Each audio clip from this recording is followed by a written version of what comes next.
Cockroach पार्टीच्या आंदोलनानंतर finally आज तारीख आहे 25 जुलै 2026. या दिवशी अखेर शिक्षण मंत्री धर्मेंद्र प्रधान यांनी राजीनामा दिला आहे. मुळामध्ये सुरुवात जेव्हा झाली या आंदोलनाला तेव्हा काय मागण्या होत्या तर एक धर्मेंद्र प्रधान यांचा राजीनामा हवा होता, जो आता मिळाला आहे. म्हणजे एक मागणी मान्य झाली आहे. त्यानंतरच्या ज्या मागण्या होत्या त्या म्हणजे मृत विद्यार्थ्यांना प्रत्येकी 1 कोटींची मदत. म्हणजे मृत विद्यार्थी म्हणजे ज्यांनी आत्महत्या केल्या किंवा या पेपरफुटीचा परिणाम त्यांच्यावरती झाला आणि त्यांनी जीवन संपवलं, अशा विद्यार्थ्यांना प्रत्येकी 1 कोटी.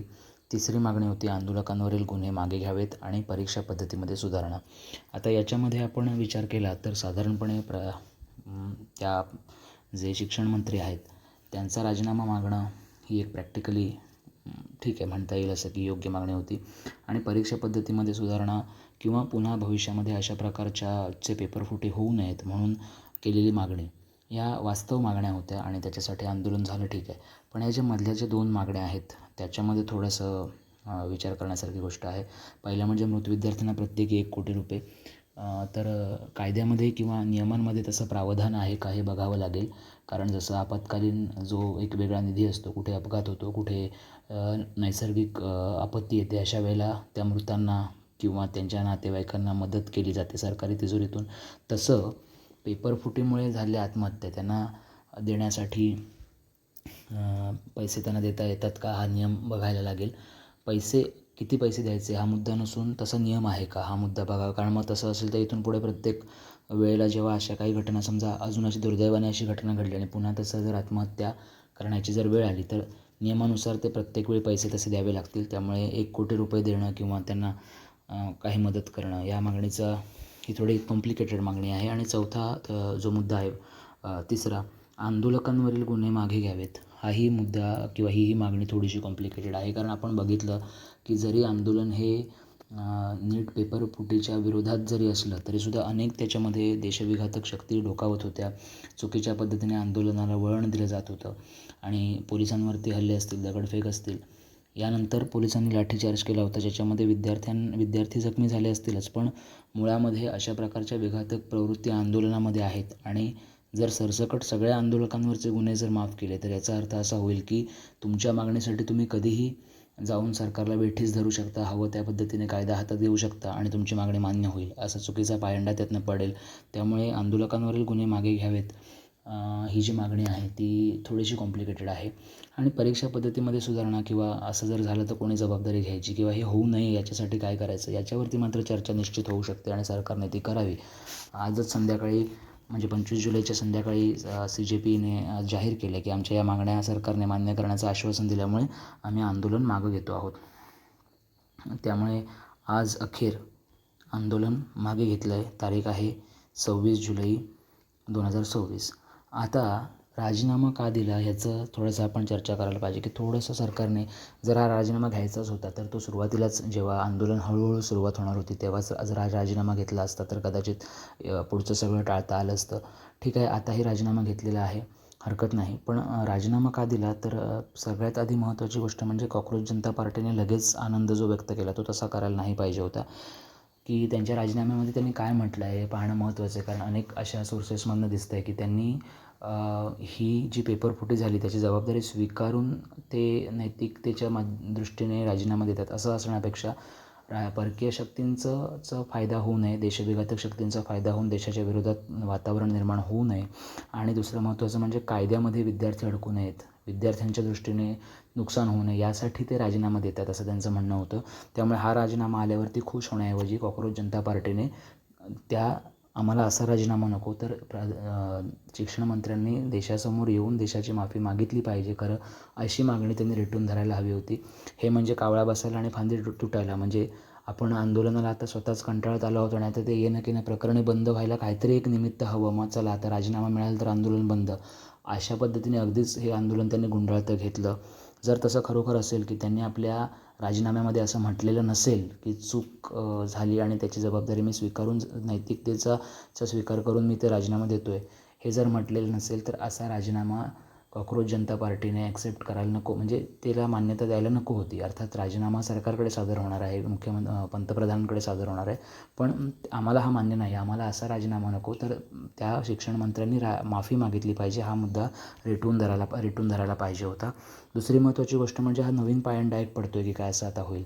कारण बघा, आता CJPवाल्यांना नीट पेपर फुटेच्या विरोधात त्यांच्या मागण्या होत्या, त्यांनी आंदोलन करून, जाळपोळ करून, दगडफेक करून, चुकीच्या देशविघातक प्रवृत्ती त्या आंदोलनात घुसल्या आणि या सगळ्या घटनाक्रमातून 2 आठवड्यानंतर किंवा 25-26 दिवस उपोषण करून इतक्या दिवसानंतर त्यांच्या मागण्या मान्य झाल्या.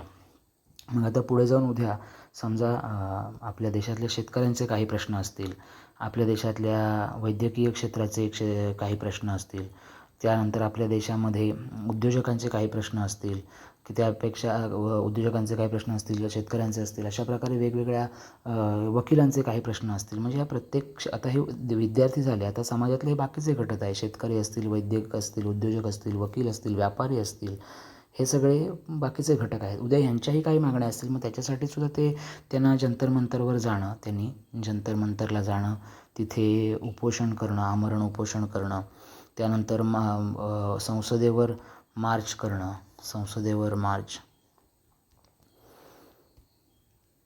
करणं, तिथे जाळपोळ, दगडफेक वगैरे करणं, असं करून प्रत्येकजण आपल्याला हवा तो ती मागणी पदरात पाडून घेईल 25-26 दिवसांच्या या सगळ्या कालावधीमध्ये. आणि त्यानंतर हव्या त्या मंत्र्याचा राजीनामा, जे आत्ता कॉकरोच जनता पार्टीने साधलं आहे ते म्हणजे राजीनामा, तेही आपल्याला हव्या त्या गोष्टीचा राजीनामा मिळवू शकतील जर त्यांनी अशा प्रकारे जर सगळं केलं.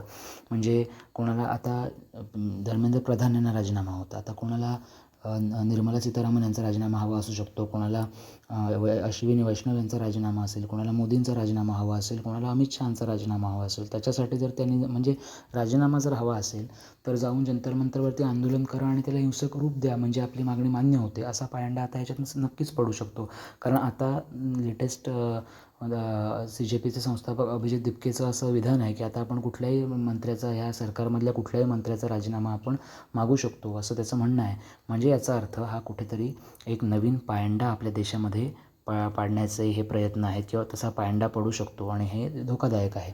त्यामुळे हे सगळे अँगल ह्याच्यामध्ये आहेत की 4 मागण्या मान्य होणं, त्या मागण्या प्रॅक्टिकली व्हॅलिड आहेत का, किंवा प्रॅक्टिकली त्या मागण्या खरोखरच शक्य आहेत का प्रत्यक्षात आणणं, त्या जर मागण्या मान्य केल्या तर पुढे येणाऱ्या अडचणी काय काय असणार आहेत.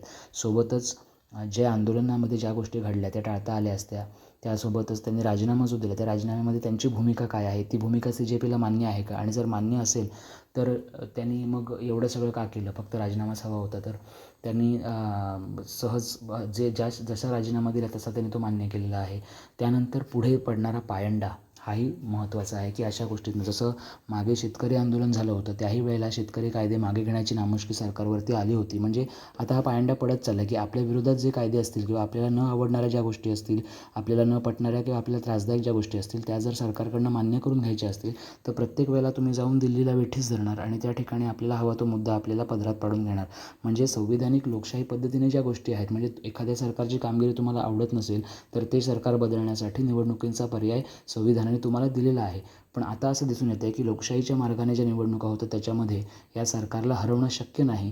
त्यामुळे आता मधला जो 5 वर्षांचा कालावधी असतो त्यावेळेला वेगवेगळे मुद्दे घेऊन ते पेटते ठेवा, त्याच्यातनं आंदोलनं होतील, जाळपोळ होईल, लुटालूट होईल, त्यानंतर देशाच्या सार्वभौमत्वावरती प्रश्नचिन्ह निर्माण होतील, त्याला धोका निर्माण होईल, कोणी पंतप्रधानांना शिव्या देईल, कोणी RSSला शिव्या देईल, कोणी उच्चवर्णीयांना शिव्या देईल आणि त्यातून आपला छुपा अजेंडा राबवता येईल. अशा प्रकारे वातावरण निर्माण करा आणि मग सरकारला प्रेशराईज करून आपल्याला हवा तो मुद्दा मान्य करून घ्या. हा एक नवा पायंडा पडतो आहे की काय, अशी परिस्थिती आता निर्माण झालेली आहे. आणि त्यामुळे CJPचं हे आंदोलन म्हणजे शेतकरी आंदोलनातनं तर आपण धडा घेतलेलाच आहे, CJP आंदोलनामधून सुद्धा आपण हा धडा शिकायला पाहिजे की पुढच्या वेळी रणनीती ठरवताना या सगळ्या गोष्टींचा विचार झाला पाहिजे. आंदोलनकर्त्यांनी सुद्धा हे लक्षात घेतलं पाहिजे की आपण आंदोलन आपल्याच सरकारविरुद्ध करतो आहोत. म्हणजे तुमचा राग जो आहे किंवा तुमच्या मनामध्ये असलेला रोष आहे किंवा तुमच्या मनामध्ये असलेला असंतोष जो आहे हे सगळं मान्य आहे आणि याच्याविरुद्ध तुम्ही आवाज उठवण्याचा तुम्हाला संविधानाने पूर्ण अधिकार दिलेलं आहे, पण आपण आपल्याच सरकारच्या विरोधात आवाज उठवतो आहोत हे लक्षात घेतलं पाहिजे. काही जण याची तुलना स्वातंत्र्य आंदोलनाशी करतात, तसं बिलकुल नाही आहे. स्वातंत्र्य हे परकीय सत्तेविरोधात होतं, ते आंदोलन परकीय सत्तेच्या विरोधात होतं. ही आपली सत्ता आहे, आपण निवडून दिलेली आहे. त्यामुळे मागण्या मांडताना सुद्धा त्याला काहीतरी एक कायदेशीर चौकट असावी, त्याला काहीतरी एक सिस्टीम असावी. त्या पद्धतीने शांततापूर्ण मार्गाने आपण हे आंदोलन म्हणा किंवा आपल्या मागण्या मांडल्या पाहिजेत. कारण जर आपण आपल्याच देशाविरुद्ध आणि आपल्याच सरकारविरुद्ध जर या पद्धतीने आपण जर आंदोलन जर केलं तर जगामध्ये त्याचा चुकीचा संदेश जातो आणि जगातली जी आंतरराष्ट्रीय गिधाडं जी आहेत, कारण न्यूयॉर्क टाइम्समध्ये परवाच एक फोटो आला होता, जी एक मुलगी त्या पोलिसांना धरून उभी आहे आणि हा म्हणे आयकॉनिक फोटो आहे आणि भारतामध्ये जेनझीने आंदोलन पेटवलेलं आहे. म्हणजे भारतामध्ये असं काही अस्वस्थता निर्माण व्हावी हे जणू काही त्यांची सुप्त इच्छा असल्यासारखाच त्यांनी अगदी हिरिरीने तो फोटो आणि त्याची बातमी बनवलेली होती. त्यामुळे अशा प्रकारे आपल्या देशामध्ये घडणाऱ्या गोष्टींचा एक वेगळा संदेश जगाच्या मंचावरती जात असतो. या सगळ्याचा विचार आपण केला पाहिजे. शेवटी हा देश आपला आहे, ही सिस्टीम आपली आहे, सरकार आपलं आहे आणि संविधान ही लोकशाही आपली आहे. ती जर टिकवायची असेल तर आपल्याला थोडंसं जागरूक राहून आपल्या मागण्या मांडाव्या लागतील. निश्चित सरकारला विरोध करण्याचा हक्क आहे, सरकारला जाब विचारण्याचा हक्क आहे, पण त्याला कुठेतरी एक वैधानिक नैतिक चौकटही असणं, चौकटीत राहून आपण त्या गोष्टी करणं अत्यंत गरजेचं आहे. तरच एक खऱ्या अर्थाने सजग लोकशाही आणि सजग नागरिक म्हणून आपण स्वतःला सिद्ध करू शकू. जर आपण आंदोलन केलंच तर त्याच्यामध्ये देशविघातक शक्ती ज्या आहेत त्या कुठल्याही प्रकारे त्याच्या आंदोलनाचं हायजॅक करणार नाही किंवा आंदोलनामध्ये शिरकाव करणार नाही याची खबरदारी आपण घेतली पाहिजे. कारण सरकारचे हात बांधलेले असतात. जर सरसकट सरकारने कारवाई केली तर उद्या अशी ओरड होऊ शकते की आंदोलन चिरडलं आणि लक्ष थोडंसं लूज सोडलं तर आंदोलन हायजॅक होऊ शकतं. त्यामुळे सरकार हे तलवारीच्या धारेवरती बसल्याप्रमाणे आहे. आपण नागरिक आहोत, आपण जर आंदोलन करणार असू तर आपण स्ट्रिक्टली हे आधीच डिक्लेअर केलं पाहिजे की कुठल्याही प्रकारे अशा देशविघातक शक्तींना आमच्या आंदोलनामध्ये थारा नाही.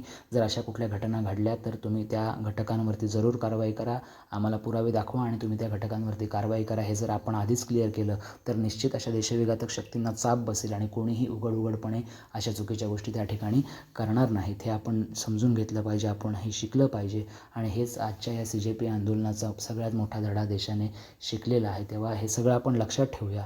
कारण 2047 सालापर्यंत जर देशाला आपल्याला प्रगत देश बनवायचा असेल, प्रगत भारत बनवायचं असेल तर ह्या गोष्टींवरती जरी मतभेद असले तरी चालतील, मनभेद असता कामा नये. आत्ता जर आपण पाहिलं तर सरकारविरोधात असलेला रोष बघू शकतो, पण त्यात द्वेष असता कामा नये. पंतप्रधानही आपले आहेत, पंतप्रधान या पदाची एक गरिमा आहे, त्याचा एक आदर आहे, तो आपण ठेवला पाहिजे. पंतप्रधान इंडिव्हिज्युअल व्यक्ती कोण आहे ते पाहू नका, त्या पदावर बसले ते पद महत्त्वाचं आहे, कारण हे पद लोकशाही संविधानाने त्यांना दिलेलं आहे. आता ह्या संपूर्ण व्हिडिओचं विश्लेषण पाहून एखाद्याला असं वाटेल की मी भाजपा समर्थक आहे, पण प्रश्न भाजपा समर्थक असण्याचा नाही. उद्या भाजपाच्या ऐवजी दुसरं कोणतं सरकार असतं आणि असाच एखादा नीटसारखा पेपर लीकसारखा मुद्दा असता आणि आंदोलन जर झालं असतं आणि त्याला हिंसक वळण लागून त्या आंदोलनामध्ये जर या प्रकारच्या घोषणा, या प्रकारची दगडफेक, पोलिसांवरती हल्ला किंवा अन्य गोष्टी जर झाल्या असत्या तर दुसऱ्या कुठल्याही सरकारच्या पंतप्रधानाला जर या प्रकारच्या हीन शब्दामध्ये त्यांच्यावरती आरोप जर झाले असते तर त्यालाही मी एक सजग नागरिक म्हणून असाच विरोध केला असता. आणि त्यामुळे आपण देशाचे नागरिक आहोत, जगातली सगळ्यात मोठी लोकशाही आपली आहे. आपण लक्षात ठेवलं पाहिजे की कुठल्याही प्रकारे आपल्या कोणत्याही कृतीनं देशाची प्रतिमा मलिन होणार नाही याची आपण सगळ्यांनी काळजी घेऊया.